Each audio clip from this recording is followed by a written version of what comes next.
What's up, guys? This is Steve with the MMA Minute, and welcome to Main Card Mania. This is a show where I simply just don't have enough time to make full card predictions, but what I can do is give you an in-depth prediction on each main card fight, followed by my favorite bets on the main card and a parlay lock of the night. But before we get into UFC Vegas 55, let's take a look at last week's results. Last week, of the 5 main card bets I had, we did hit on 4 of them. The parlay of the night was just 1 fight away. We hit on 2 out of the 3 legs. We missed on Blachowicz over 3.5 rounds, which seemed like it was going to be a good bet, but we know what happened there. And then with my official main card picks, we were 3, 2, and 1. With that one actually being Alexander Rakic, I do not want to count that as a loss. For obvious reasons, you can say what you want to, but I'm not going to count that as a loss. So we'll go 3, 2, and 1 on the main card picks. All right, and now let's get into this weekend's main card, headlined by Holm and Ketlen Vieira. First fight of the night, we have Eryk taking on Junyong Park. In a men's middleweight fight, we have Anders as the plus 180 underdog. Park can be had as the minus 220 favorite. Eryk a 14-6 pro record. He's coming into this fight just 1-1-1 in his last 3. Most recently, he was submitted by Andre Muniz.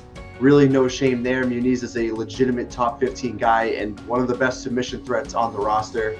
And then before that, it was back-to-back fights against Darren Stewart. Both of those fights he was winning. He did get a DQ loss in one of them, but he did show that he still is relevant today. He's still looking very good. He's coming into this in very good shape. And everything that Eryk does is really just centered around his power. He's a big, stocky guy. Everything he does is trying to outmuscle you, whether it's initiating the clinch, pushing you up against the cage, working the takedowns, and definitely when he's standing up with those hands, he definitely has power shots. So that's really his kind of style there. He's definitely a bully, and he's really just trying to outmuscle you. And then when we look at Park, he's actually 3-1 in his last 4. He's going to be the much more well-rounded guy here. I think his stand-up looks pretty solid. He snaps the jab. He mixes in the leg kicks, and he actually will take the fight to the ground as well in a lot of his wins. So he's 3-2 in the UFC. Of those 3 wins, he's usually taking the fight to the ground, where he's shown to have good wrestling skills as well as good grappling. So I think he's actually going to be the much more well-rounded guy here. And I actually think cardio could definitely be a factor as well. Anders usually typically slows down as we get into rounds 2 and 3. Junyong Park seems to really be there all 3 rounds. So just him being the more well-rounded guy and probably having the better cardio here, I am going to go with Park here by unanimous decision. Next up, we have Polyanna Viana taking on Tabatha Ricci in a women's strawweight bout. Viana's coming into this as the plus 105 underdog. Ricci can be had as the minus 125 favorite. And when we look at Polyanna Viana, she's actually 3-3 in the UFC right now. And really the focal point of her game has been on that grappling. All 3 of her wins so far in the UFC have been by submission. If you go out there and watch her fight, she's very quick to pull guard. Even when she's on her back, she's trying to lock you up with something, trying to lock up an arm, gets you in a bad position. She actually strikes pretty well off of her back as well. And that's exactly where she's going to want this fight to be, because I haven't really seen the stand-up all that much. I'm not impressed. Even though she is pretty big for this weight class, she's actually going to come into this with a pretty sizable reach advantage as well. But the striking is just not all that developed. She's definitely more of a grappler. That's going to definitely be her game. And then when we look at Tabatha Ricci, not too much to go off of so far. She's just 1-1 in the UFC. But when we do look at her most recent win, there was 5 takedowns there, 6 minutes of control time. She's explosive. She has a lot of fast movements on the feet. So her stand-up is pretty decent. She kind of explodes forward, quick motions, throwing a high level of attacks at you. So that's going to be her kind of game plan. I think she's definitely going to attempt to outstrike Viana, but she's just going to be at such a big reach disadvantage that I think it's going to be very difficult for her. And again, in her most recent fight, she did have 5 takedowns, 6 minutes of control. So I think she is going to try to utilize her wrestling as well, but I don't know if she's going to be a high-level wrestler to really stay out of these submission threats that Viana's going to have. So I actually am going to go with the underdog here. I think Viana is going to win this with the size, with the reach advantage, and especially with that submission grappling advantage that she's going to have. So I'm going to go with Polyanna Viana to win this by round 2 submission. Fight number 3, and this is actually one of my favorite fights on the main card, and it's definitely one of the most difficult for me to predict. So we have Chidi and Njokuani taking on Dusko Todorovic. This is a men's middleweight fight. As of right now, Chidi and Njokuani is minus 200 as the favorite. Dusko Todorovic is the plus 170 underdog. And when we look at Chidi and Njokuani, he is a massive guy for this division. He is 6'3", and it's the reach that gets me. It's the 80-inch reach that this guy has, which is just going to make him extremely dangerous, because we've seen him before as a striker. He has a ton of power in his hands. He finished Marc-Andre Barrios in 16 seconds with that one shot. I think it was the right hand landed. And that's a pretty high level of competition to have on your UFC debut, and you're starching him in 16 seconds. So to combine the power with the 80-inch reach, it's definitely going to be dangerous. And then also on the Dana White Contender Series, I thought he looked very solid. He outlanded his opponent 65-13 when he was standing up.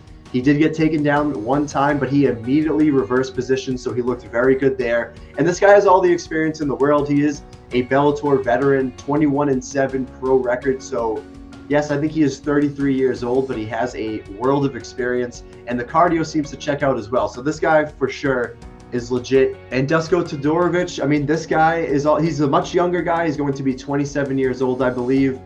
Came off the Dana White Contender Series, where he got a contract off of that. Then in his UFC debut, he picked up a round 2 TKO finish. And then it kind of slowed down. He started to get a little bit of a bump in competition. Kunhel Soriano, Gregory Rodriguez, he loses to both of them. Soriano put him out. He did go 3 rounds with Rodriguez, which is certainly, I would say, a pretty big accomplishment in my opinion. So those are 2 high-level guys. Kunhel Soriano, very good. Gregory Rodriguez, very good, very underrated. So the 2 losses I don't really see as too much of a concern. With Dusko, we've seen it with him. He's a pretty solid striker. He has good power. And the 2 UFC wins that he has are actually both coming off of ground and pound wins. So I think, he has wrestling in his back pocket. That seems to be a pretty big key to victory for him, and especially in this spot against Chidi and Njokuani, who we've seen in the past has actually had trouble with fighters who are going to take him to the ground. We saw it in the Salter fight. He was taken down. He gave up his back. He was submitted in round 1, and then against Koreshkov, who I'm hearing is actually a very good high-level talent, he was able to get the ground and pound finish. So people who are beating Chidi and Njokuani are taking him to the ground, and they're either submitting him or they're just getting him out of there with the ground and pound, which is something that Dusko Todorovic can definitely do. This is a tough one for me to pick. I've been back and forth all week on this one, but I am going to ride with the underdog in this one. I'm going to go with Dusko Todorovic. I think he does get the wrestling going. I think he does work on the ground and pound, and I think he gets him out of there in round 2. I'm going to go with Dusko Todorovic by round 2 TKO. On to the co-main event of the night. And guys, this is definitely going to be probably fight of the night. I'm very excited for this one. Santiago Ponzinibbio taking on Michel Pereira in a men's welterweight bout. And I just have to say right off the bat, Pereira is easily one of my favorite guys on the entire UFC roster. Just go back and watch some of his fights. The Tristan Connolly fight, which he lost, is just one of the most insane things that I've ever seen in the UFC. The guy literally goes out there, Superman punches for days, literally will throw backflip offensive strikes. He will do a backflip in an attempt to knock you out multiple times. So it's ridiculous what this guy is doing. Ponzinibbio coming in as a small, slight underdog at minus 105. Pereira is the minus 115 favorite. And when we look at Santiago Ponzinibbio, you guys have probably already heard his story, but pre-2018, this guy was a killer. He was on a 7-fight win streak, beating big names. I think his most recent win in 2018 was against Neil Magny. Then all of a sudden he gets hit with this life-threatening injury, which really set him out for, I think it was at least 2 years, almost 3 years. And then he comes back, he gets starched by the leech. So you don't really know, how did that 3-year layoff really affect him? How did that, life-threatening injury really affect him? You think it's going to be very bad because he gets starched by the leech, but he actually bounces back. He goes against Miguel Baeza, who, if he's not getting finished, he's a very talented striker, absolutely. So he goes in there, He beats Miguel Baeza. Then he gets another bump up in competition against a ranked guy in Jeff Neal, who I rank him pretty highly. I think he's a very high-level striker. And that is a razor-close split decision loss for Ponzinibbio. So that's where he stands right now. In his last two, he's just 1-1. The guy's very well-rounded. He's a smart fighter. He's patient. And most importantly, the thing that I'm going to note here is that he's going to be there for all 3 rounds. And I'm just going to note that going forward because Michel Pereira, as we'll get into it, it's just not great when it comes to cardio. So Michel Pereira, right now, sneaky on a 4-fight win streak. Most recently, he went out there and he defeated Andre Fiallo, which has aged very well. I think Fiallo took that on short notice. He outstruck him 107-45. It was a unanimous decision win. So he looked very good there. So as I mentioned before, this guy in the Tristan Connolly fight and a bunch of his other fights, he just fights like a madman.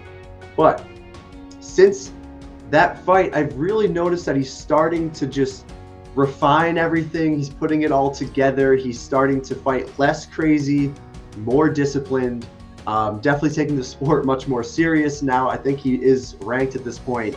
With the 4-fight win streak, and he's beating high-level competition so far, he gets a legitimate shot at a legitimate ranked opponent. So this is a big fight for him. I think he's going to go in there and really just keep that refined look that we've seen. But the only thing is the cardio is a concern. As I've said before, the cardio is a concern. Obviously, he gassed 100% when he went against Tristan Connolly because he was doing all these backflips. But even in the fights that he is looking more refined, he just seems to not have the cardio that I really want him to have. You know, if he is going to take this serious and really make a run for a belt, like I'd like to see him have 5-round cardio, but I just don't see it. I don't even see it at the 3 rounds right now. So I need him to go in there and win convincingly the first 8 minutes of this fight, because we know at some point it's going to start to shift. Ponzinibbio is going to be there all 3 rounds. So I'm thinking around that halfway point, it's going to start to shift a little bit towards Ponzinibbio. And I think we're going to get a very dicey, very close split decision. And I'm just going to pray that it goes to Michel Pereira. That's what I'm thinking. He's going to go in there. He stays on the outside very well. He's very active on the feet, bounces in and out, very explosive, throws a crisp, 1-2 combination. He'll throw a wicked front kick that'll keep people from moving forward. So he does a lot of great things, and he still will throw in, the flying knee, the Superman attack off the cage. He'll do that, just not as much as before. So I think he will find his moments. I think he gets enough done early on to win this fight. And I'm going with Michel Pereira to win this by close split decision. And for the main event of the night, we have Holm taking on Ketlen Viera in a women's bantamweight fight. When I actually did the research on this, Holm was a -150 favorite. Ketlen Viera was +125. Since then, now Holm is the -230 favorite. Ketlen Viera is the +190 underdog. And with Holm, this is going to be her first fight back since 2020. She is technically riding a 2-fight win streak, and she looked very good in her last fight, for sure. She has very good movement. We know that. She's a world champion boxer. She used to be a former UFC champion as well. And I actually think her wrestling is going to be underrated. So she is actually very well-rounded. She is hitting that 40-year-old mark, which does concern me a little bit, but she is definitely dedicated to the sport. She's going to come into this in incredible shape.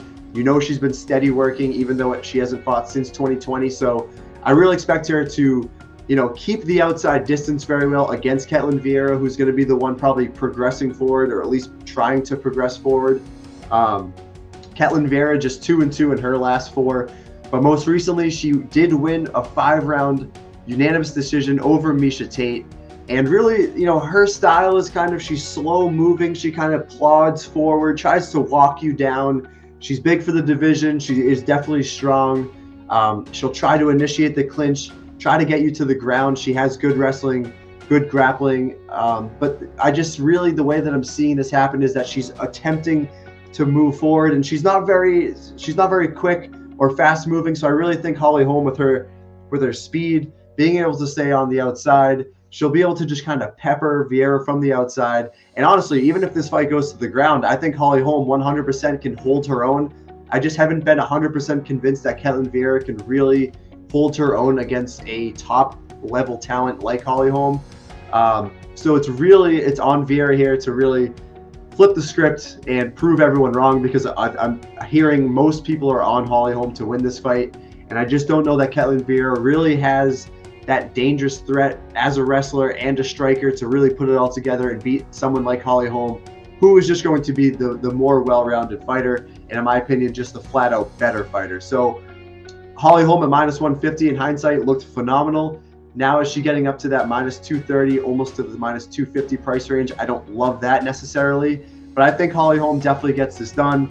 I'm going to take her to win this fight by unanimous decision. All right, and now on to the main card best bets of the night.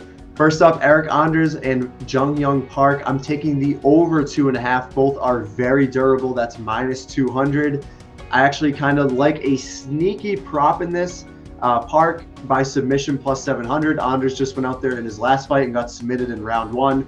Park has good wrestling. He has good grappling. It's definitely worth a flyer at the +700 price point, at least in my opinion. Polyanna Viana, also by submission. The odds are not out on that just yet. I imagine that's going to be probably a +200 prop, something right around there, so I'll take that one as well. Chidi and Njokuani and Dusko Todorovic, the under 2.5 at -160. Both guys very dangerous. Both guys typically finishers. I think this one goes under. Michel Pereira versus Santiago Ponzinibbio, the over 2.5. Yes, Pereira is a madman. He's wild, but he's actually gone to decision in his last few fights here. Ponzinibbio just very steady, very durable. So over 2.5 -160. And then in the main event, Holm, that price point is just a little bit too high to get her outright at -230. So Holm by decision is a great bet at -110. And then for the parlay of the night, I will take Holm. I don't want to, be too limited to by decision, so I will take Holm -240. In a parlay, it makes more sense. And I'll also go with Junyong Park -195. Take both of those, parlay them together. You get a decent +114 payout. And there you have it, guys.